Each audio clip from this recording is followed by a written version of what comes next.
네, 안녕하세요. 저는 작사가 데뷔를 시작으로 기획작가, 소설가, 칼럼니스트 등을 거쳐서 현재는 모 제작사에서 드라마 개발 중이고 대학에서 학생들을 가르치고 있는 작가 방지연입니다. 네, 안녕하세요. 저는 라이본, 그리고 한입만 시리즈, 그리고 크리스마스가 싫은 4가지 이유와 옐로우 등을 집필한 작가 박유정입니다. 네, 저희는 작가 자매입니다. 제가 추천드리고 싶은 것은 이제 공모전인데요. 공모전 같은 경우는 물론 공모전이 당선이 됐을 경우에 받는 혜택은 너무 분명하잖아요. 네, 예를 들어서 어떤 입봉할 수 있는 기회를 제공을 받는다든지, 혹은 이제 당선작품으로 그거를 이제 계속해서 기획 개발할 수 있는 지원을 받는다든지, 이제 그런 것들은 너무나 당연한 일이고요. 이제 제가 말씀을 드리고 싶은 것은 이제 당선이 되지 않는다고 해도 어떤 새로운 루트가 뚫릴 수가 있다라는 거를 말씀을 드리고 싶은데, 예를 들어 어떤 주최를 하는 곳이 보통은 이제 지상파, 이제 3사 방송국이나 아니면 이제 대형 제작사들 같은 곳에서 하잖아요. 이제 그런 주최 측에서 이렇게 대본을 훑어보다가 어떤 대본이 뭔가 완성도가 좀 떨어져서 수상을 할 수는 없는데 이 작품이 굉장히 이제 매력이 있다라고 이제 판단이 들 경우에는 이제 수상을 하지는 않지만 따로 연락을 해서 어떤 작품을 같이 이제 해보는 것이 어떻냐 이런 제안을 하기도 하거든요. 그래서 이제 반드시 좀 수상 목적을 하진 않더라도 기회장이 이제 마련이 될 수가 있으니까 반드시 이제 공모전을 한 번씩 이제 참여를 해보시는 게 좋을 것 같다. 이렇게 이제 추천을 드리는 바입니다. 저는 보조 작가를 강력 추천합니다. 왜냐하면 일단 어떤 우리가 네임드가 없는 작가가 어떤 프로들에게 자신의 글을 이렇게 보여드릴 수 있는 그 찬스가 잘 없습니다, 실제로. 근데 우리가 이제 보조 작가를 하다 보면 감독, 작가, 그리고 그 제작사, PD들까지 우리가 아주 가깝게 스킨십을 하다 보니까 그분들에게 자신의 이제 좋은 작품을 선보일 기회가 상대적으로 많아지는 것이죠. 그리고 실제로 이제 우리가 공모전을 준비를 하게 되면은 공모전 스타일이 아닌 글을 쓰는 사람일 경우에 상당히 그 시간에서 허송세월을 보낼 가능성이 높습니다. 그러니까 이도 저도 아닌 글을 계속 이제 쓰게 되는 것이죠. 그래서 결국에는 자신이 조금 원하는 색채의 작품을 이제 진행을 하는 그런 이제 보조 작가로 들어가서 또 다양한 어떤 실력 향상의 이제 기회를 가지면서 또 이제 그 많은 분들에게 자신이 이제 쓴 글들을 틈틈이 보여드린다면은 굉장히 이제 좋은 기회가 마련될 수가 있겠죠. 그리고 사실 이제 이런 맥락으로 아카데미도 들어가는 것이거든요.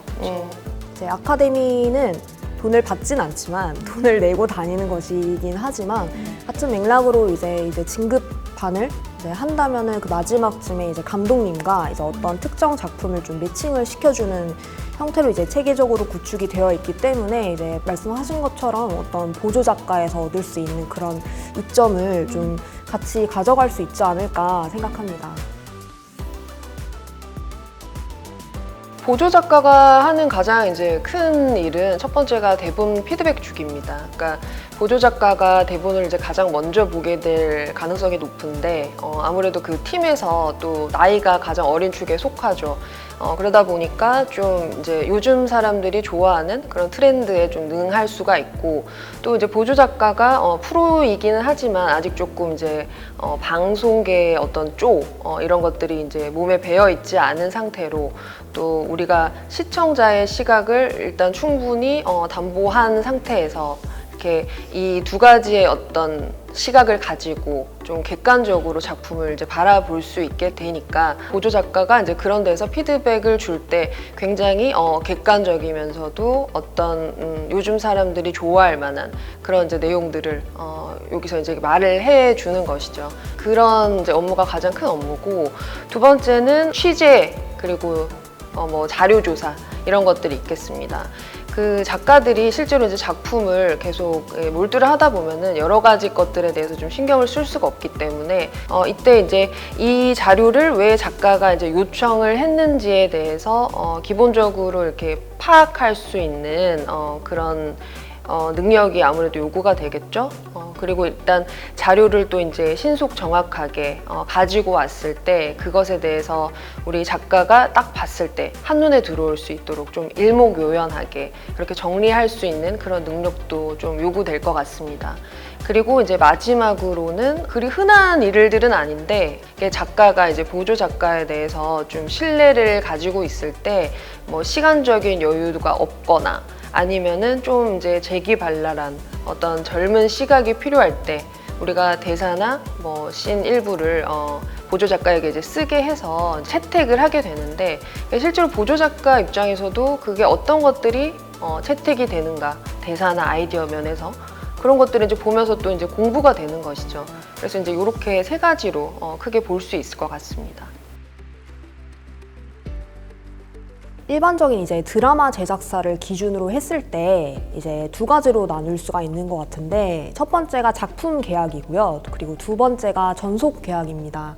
그래서 작품 계약 같은 경우는 어떤 특정한 작품을 가지고 이제 어떤 작가님이 굉장히 잘 어울리겠다 생각이 돼서 매칭을 해서 그 특정 작품을 가지고서 어떤 일정 기간 내에 계약을 하는 거고요. 그 전속 계약 같은 경우에는 어떤 특정 작품이 있는 게 아니라 뭐 기간이 정해져 있죠. 뭐 보통은 한 2, 3년 정도의 기간 내에 미니 시리즈 한 편이니까 뭐 16에서 20부작 정도의 이제 계약을 그냥 이제 회차별로 계약을 하는 편인데 이제 전속 계약 같은 경우에는 작품 계약이랑 달리 어떤 특정 작품이 정해져 있는 게 아니잖아요.